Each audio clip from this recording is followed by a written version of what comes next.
Bona tarda i benvingut. Avui tinc l'oportunitat d'entrevistar un periodista destacat del futbol català. Amb ell parlarem sobre la seva trajectòria, la situació actual del futbol català i com es viu la passió per aquest esport des de dins dels mitjans de comunicació. Gràcies per ser amb nosaltres. Gràcies a tu, Marc, un plaer enorme. Comencem per la teva trajectòria personal. Com vas començar en el món del periodisme esportiu?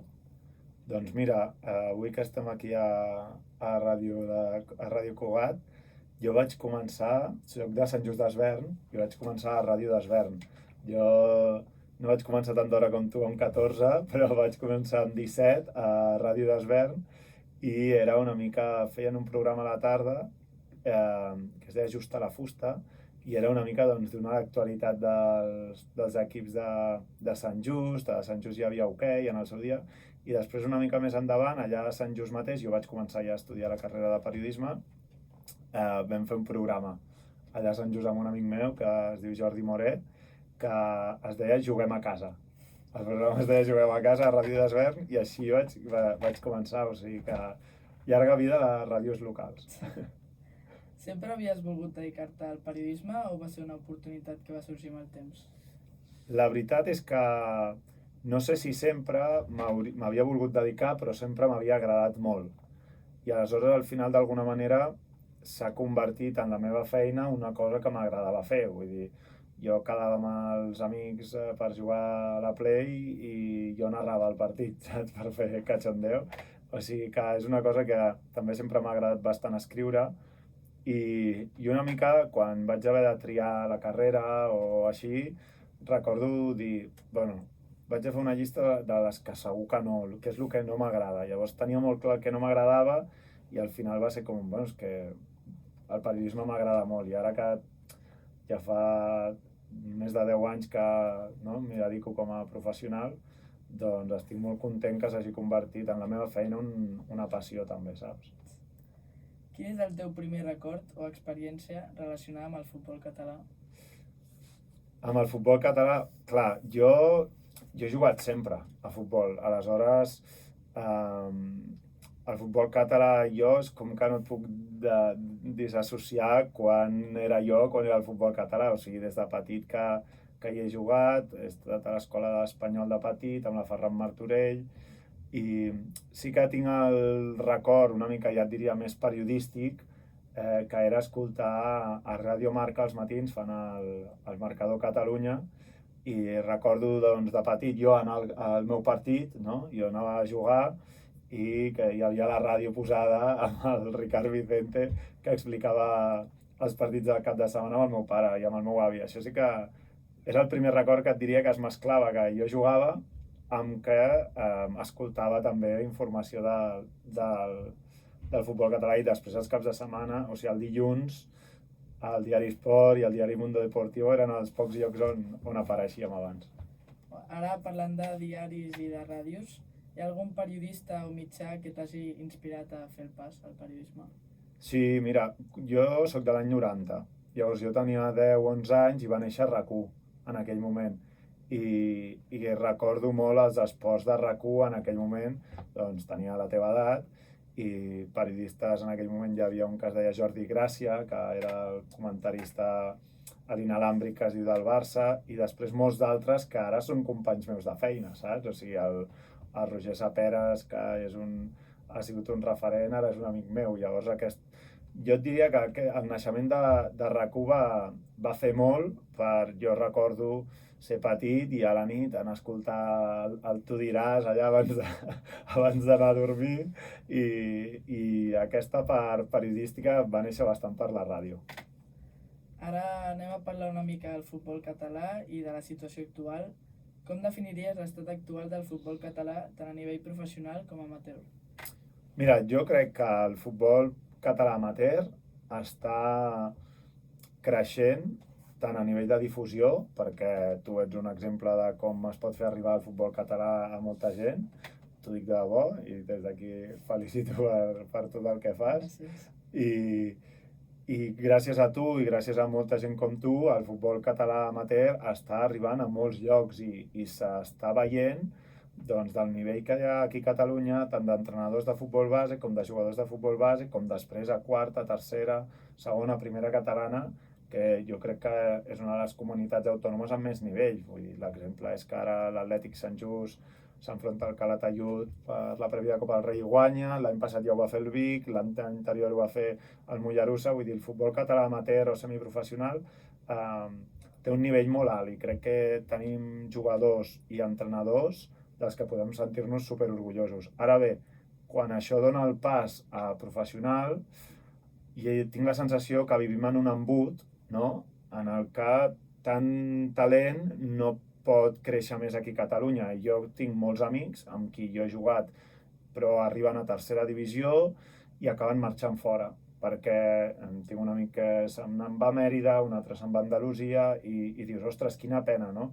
I aquest embut de del salt de tercera federació a segona federació, diria, no?, d'amateur a professional, d'alguna manera, és el que fa pena veure que a segona divisió no hi ha cap equip català, a primera federació només en tenim 3, no? Sabadell, Nàstic i Europa, i a segona federació en tenim 8, llavors això és el que, ostres, jo crec que pel nivell que tenim tant amateur com futbol base, el futbol professional català podria estar més amunt. Ara parlaves de la difusió i del treball que s'està fent. Creus que els equips catalans reben prou suport mediàtic? Jo crec que el suport mediàtic el podríem diferenciar, no?, entre els grans mitjans de comunicació, en els que crec que no. O sigui, els grans mitjans de comunicació, diguéssim, televisius i també de ràdio, doncs el futbol català sempre ha viscut una mica arraconat, intentem lluitar contra tot això, però sí, sempre ho ha viscut, però gràcies a que ha nascut doncs, tota la part de gent individual o els podcasts, com a Catalunya Ràdio tenim un podcast que parlem d'això, o programes que es poden emetre de manera online, gràcies a això el futbol català té molta difusió.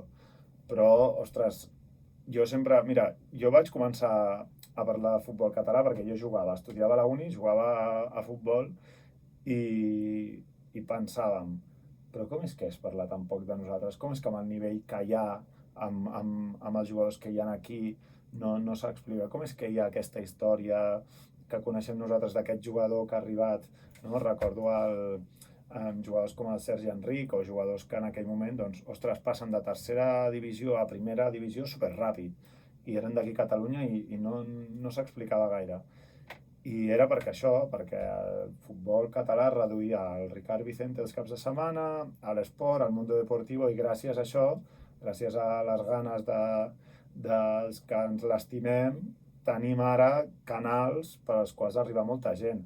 Però els canals, diguéssim, convencionals o més generalistes, o digue-li televisions i ràdios que tota la vida han estat aquí, doncs home, trobo a faltar que sempre parlim més de nosaltres. Quins són per tu els grans reptes que té el futbol català avui dia? Ostres, m'agrada que em facis reflexionar així.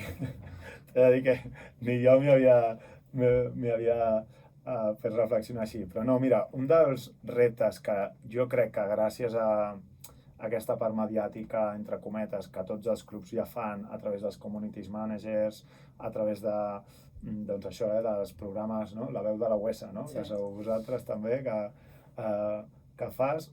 Tot això fa que la gent vegi el futbol català la part agradable, la part bonica. Jo crec que el futbol català, quan jo jugava, jo ara tinc 35, no? Doncs fa 15 anys, quan jo jugava al Camp Vidalet, la gent no sabia ni què era el Camp Vidalet i només li sonava perquè allà s'havien produït 4 baralles i havien anat 2 dies als policies i, ostres, sí, que és molt xungo, no sé què i tal. I aquesta era la sensació moltes vegades del futbol català, que tot el dia hi havia baralles, que el futbol és un esport que hi ha gent maleducada, que no sé què. Jo crec que aquest és un estigma que a dia d'avui segueix passant tot això i ho hem de criticar i ho hem d'assenyalar, però que gràcies a totes les altres eines que doncs, la gent explica les bondats del futbol català, s'està una mica equilibrant. Llavors, el gran repte seria fer desaparèixer tot això.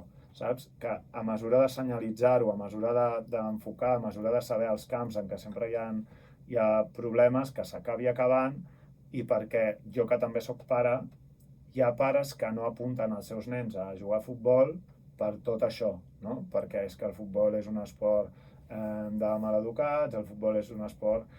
I llavors, si som capaços d'erradicar tot això i d'explicar les bondats que té el futbol i l'increïble que és jugar en un equip, formar part d'un equip, com els nens poden créixer i els valors que té, doncs aquest seria un dels grans reptes. Ara anem a parlar del periodisme i dels nous temps, sobretot. Sí. Com ha canviat la feina del periodista esportiu amb les xarxes socials i les noves tecnologies? Doncs ha canviat, tinc la sensació que cada dia canvia, saps? Em sento ja un autèntic desconegut quan intento fer servir xarxes, quan et veig a tu com ho fas, saps? I aleshores canvia cada dia. Nosaltres amb el podcast a Catalunya Ràdio vam començar només fent àudio, ens pensàvem que estàvem fent alguna cosa super novedós. Ara ja és un vídeo podcast i és que si no fas vídeo podcast, diguéssim, ja no ho emets amb càmeres, la sensació és que ja no té cap sentit i perquè vegis que fins i tot un mitjà com Catalunya Ràdio amb el nostre podcast s'està actualitzant cada dia també, perquè ho fem d'una manera però aquella tecnologia ja s'està quedant una mica desactualitzada i estem parlant de fa 2 anys, així que per mi són una meravella. També requereix que els que tenim 35 anys ens actualitzem per posar al dia i fem arribar a gent com tu el que fem, que crec que de moment ho estem aconseguint, estem fent arribar els nostres productes i, per exemple, el podcast de Catalunya Ràdio, el target que es diu, no? Els que ens escolten són sobretot entre 15 i 25 anys, que això ho trobo increïble, saps? M'encanta. Però alhora, clar, necessita una actualització constant, aquest sentiment de que estic gravant perquè ja no s'emet en directe, ara la sensació és que tot s'ha d'emetre en directe, no? També. I aleshores, gràcies a les xarxes socials crec que tots millorem, però també necessitem anar a l'última. Una pregunta que es fa molt ara, creus que avui el públic demana més velocitat o més qualitat a la informació esportiva? Jo crec que, el que et parlava abans dels directes, no? De fer el directe i de crear que tota l'estona s'estan visquent coses noves en el directe, això et perd la qualitat. Però crec que gràcies a les xarxes o gràcies a que ha crescut el panorama de difusió, perquè no només hi ha programes i podcasts, sinó que hi ha comptes d'Instagram, comptes de YouTube, periodistes com tu. Vull reivindicar que tu ets un periodista, tot i que ningú t'hagi donat un títol i només tinguis 14 anys, perquè al final el periodisme, com ens va explicar a la uni el Ramon Besa, és un ofici i per tant qui fa aquest ofici és un periodista. Per ser fuster ningú es treu un títol de fuster, si té una fusteria i se'l considera un fuster, per tant jo crec que tu ja et pots considerar un periodista per la feina que fas. Després hi haurà algú que et donarà un títol i llavors et sentiràs molt orgullós que t'ho haurà dit algú altre, però diràs, no, sí, jo fa 8 anys que ja estic fent aquest títol que m'heu donat, no? Però el que vinc a dir és que aquest paper del periodista, reivindicar-lo d'alguna manera per la informació, tu deies, si premia més el més ràpid o la informació veraç, no? Jo crec que hi ha espai per tothom i aleshores el que costa una mica és intentar vendre que dono informació veraç quan el que t'interessa és fer-ho ràpid. Nosaltres, per exemple, jo faig un podcast o també dirigeixo documentals, tot va a ritmes molt diferents i aleshores el que genera aquesta informació o aquest producte ha de saber que tot va a ritmes diferents i l'espectador també ha d'entendre. No pot esperar un documental d'1 hora que passin coses ràpides, sinó que ha de saber, no? I tenir aquesta paciència de dir ara m'assec aquí a veure 1 hora, però si tu et connectes a un Twitch, doncs sí que les coses han de passar a una velocitat diferent. Quina és la part més difícil de la teva feina i quina és la més gratificant? Mira, la més gratificant és doncs el que està passant ara, que tu ho expliquem, no? Vas venir, jo soc entrenador del Sanco també, de futbol base, i vas venir a la presentació dels entrenadors i em vas dir, ostres, t'escolto, això és, o sigui, no saps què dir, la veritat, perquè al final és molt gratificant veure que hi ha algú a l'altra banda, saps? Això per mi és el més gratificant i que vam començar amb un podcast jo amb el Samuel Omedes, que jugàvem junts a Can Vidalet, i que portem 6 temporades i que si sumem en total tenim més de 200.000 reproduccions, saps? I això és el gratificant de dir, uau, teníem una idea, l'hem fet i hi ha algú a l'altra banda que li interessa el que jo pensava que li podia interessar a algú. Això és el millor. Ara, l'altra banda és haver-se de badallar cada dia perquè això surti endavant, però no amb qui vols entrevistar o no, sinó amb tota la logística que implica doncs, la tecnologia, que això funcioni, barallar-te amb els contractes que has de fer, que has de firmar. O sigui, hi ha una part també, jo sóc autònom com a empresarial, que és bastant feixuga, saps? Algú que treballa per una empresa això no ho viu i jo que és doncs, això, una persona que fa un projecte amb un programa, que fa amb una ràdio, amb una tele, aquesta part de les negociacions, de tal, els contractes, tot això, se'm fa una mica pesat. T'ho confesso, Marc, que se'm fa pesat. Ara, aquesta pregunta estaré bastant atent. Vale. Quin consell donaries a un jove que vol començar el periodisme esportiu? Mira, o sigui, que comenci, saps? El que estàs fent tu. O sigui, és que crec que et poso d'exemple per molts d'ells, t'ho dic de debò. O sigui, el que tu fas ho trobo una meravella. Teniu les eines per fer-ho, saps? Jo, quan abans t'explicava que vaig anar a Ràdio d'Esvern, vaig agafar i vaig dir, jo vull començar, i jo a casa meva no podia començar. Vaig anar a trucar a la ràdio del poble i, ostres, bueno, vine demà, saps? Demà hi havia el presentador del programa, ostres, a veure si el convenç, bueno, imprimeix aquí uns papers primer, fins que no et dona el micròfon, i ara, o sigui, l'eina aquesta, qualsevol pot començar, saps? Fent això. Llavors, amb un mòbil pots començar, amb un iPad, com estàs gravant aquí l'entrevista, es pot començar, i després que tots aquells que tingueu ganes de fer-ho us ajunteu per fer-ho, saps? Jo, per exemple, he vist en el teu Instagram que li demanes a gent, no?, que et faci la porra o pronòstics o tal. Però això ho trobo una meravella, perquè al final sou la gent de la teva generació que comenceu i que voleu fer-ho, i que, a més, el següent pas ja és el que també fas tu, que és connectar-te amb el món amb els que ja hi som, que nosaltres no tenim cap mèrit, només que tenim 20 anys més que tu, saps? O sigui, fa 20 anys que estem fent el que tu fas.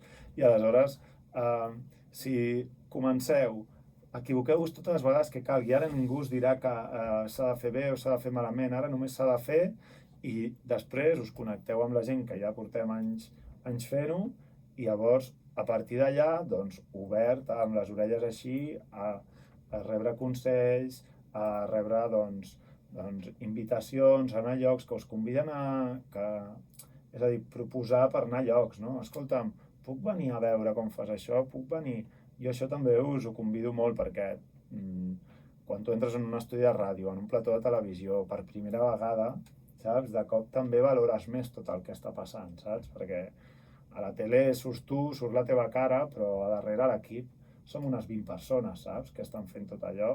I llavors, quan comença el periodista, diu, el periodista, o si una persona jove o un periodista que vol començar la carrera o el que sigui, només coneix el que està a l'altra banda de la pantalla, saps? Hi ha infinitats de feines a darrere també que són igual d'importants, o sigui, sense el meu realitzador, sense la meva productora, o sigui, la meva productora, la Mònica, per exemple, no puc anar enlloc sense ella, és la persona més fonamental de totes, i aleshores tots aquests papers que hi ha dins del món del periodisme, doncs empapant-vos i anant a llocs, doncs també els coneixereu i jo crec que és molt interessant que ho pugueu fer.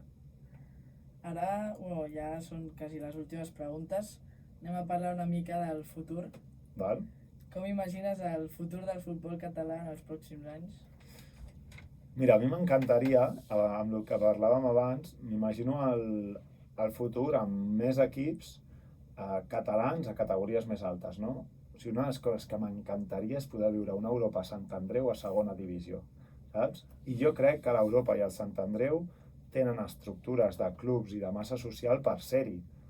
I això, per exemple, m'imagino.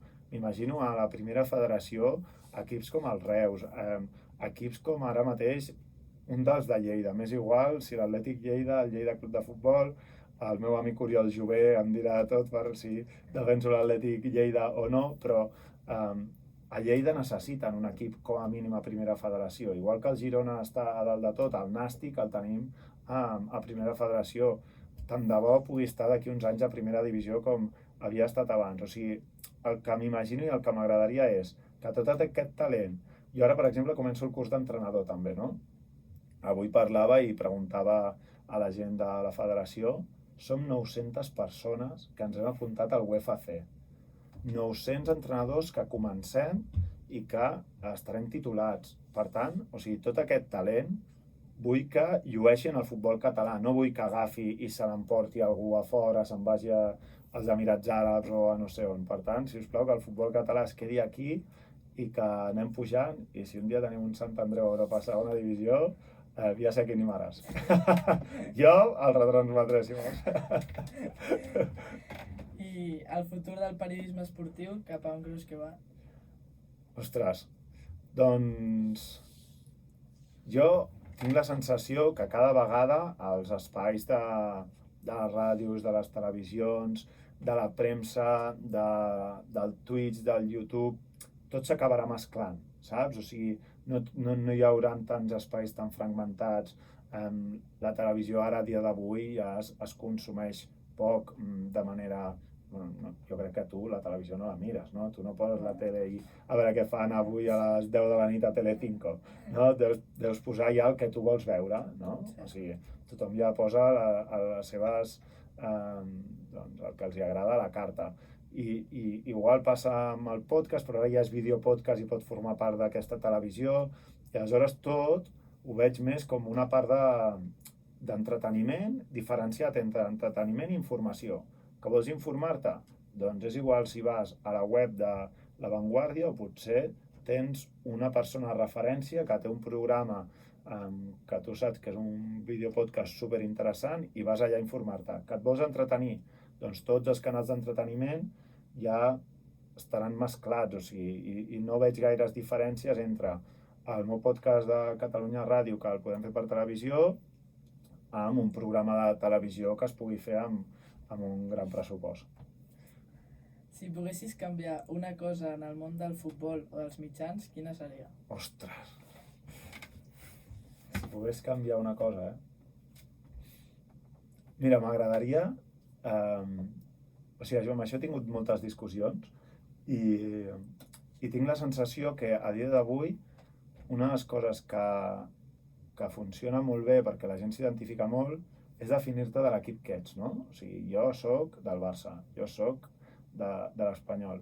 I això fa que al periodista moltes vegades li tregui credibilitat en moltes informacions, no?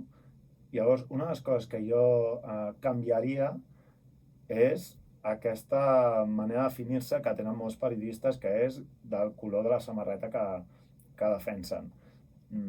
Jo, de fet, dins del futbol català, molts cops, tu ets d'Europa, ets del Sant Andreu, la gent t'ho pregunta, no sé què, i dius, ostres, jugar a futbol, això t'ajuda a dir, però si és igual, saps? Si tinc amics a l'Europa, tinc amics al Sant Andreu, i em passa el mateix amb el Barça i amb l'Espanyol. Llavors, aquesta obligació, moltes vegades, que el propi espectador t'obliga a que et defineixis, perquè aleshores sembla que et doni més o menys credibilitat amb el color que portis, jo crec que és un error. Això ho parles amb periodistes que en saben, porten molts més anys que jo, com el Sique Rodríguez, per exemple, ho he parlat molt amb ell, i ell sempre diu, però és compatible que jo digui que sóc del Barça i pugui donar una informació que no benefici al club, com ara, per exemple, han explicat que l'IMAC era una de les empreses menys qualificades, no? per fer les obres del Camp Nou.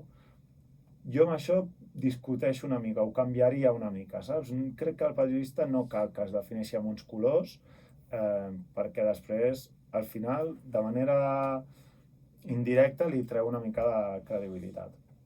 Ara sí, l'última pregunta, la mateixa que li vaig fer a Josu. Sí? A qui nominaries pel següent podcast? Ostres, quina pressió, He de nominar un, A veure, m'agradaria molt, te'n dono dos, vale? Et dono dues opcions, vale? M'agradaria molt que passés per aquí, ja que som de Sant Cugat, tu i jo, doncs l'entrenador, jo crec, referència ara mateix en l'equip més destacat de Sant Cugat, del Divisió d'Honor, que és el Víctor Sánchez, exjugador de Barça i Espanyol, i capità d'aquests equips. Per una banda, doncs et dic Víctor Sánchez. I per l'altra, saps a qui podries entrevistar en la vessant, això és, diguéssim, en la vessant esportiva i santcugatenca, i en la vessant també periodística, d'aquí de Sant Cugat, hi ha el Ricard Vicente, que jo tinc 35, el Ricard està a punt de jubilar-se i fa 40 anys que fa futbol català, o sigui, ell t'explicaria com enviava a gent a veure un partit i trucaven des d'un bar que tenien a prop perquè no existien els mòbils abans, d'acord? I el Ricard Vicente fa, crec que són 30 anys que fa el seu programa de Ràdio Marca. Així que et dono aquestes dues opcions, els dos són cugatencs, vale? I així tot queda a casa. Bueno, doncs fins aquí l'entrevista. Moltes gràcies per la teva participació i per compartir amb nosaltres la teva visió del futbol català. Ha estat un plaer escoltar-te i aprendre la teva experiència i et desitgem molta sort en els teus propers projectes i esperem retrobar-te aviat als camps o als micròfons. Moltes gràcies a tu, Marc. Un plaer enorme que pensis en mi, fer-ho a part aquí a la ràdio, que també em deies que era el teu primer. I saps què m'agradaria? D'aquí uns anys, perquè aquí no s'acabarà aquí la nostra relació amb aquesta entrevista, d'aquí uns anys poder-te entrevistar jo, saps? I dir, tenim el Marc Diego, que és una figura periodística, i a veure on et trobem. A veure. Moltes gràcies.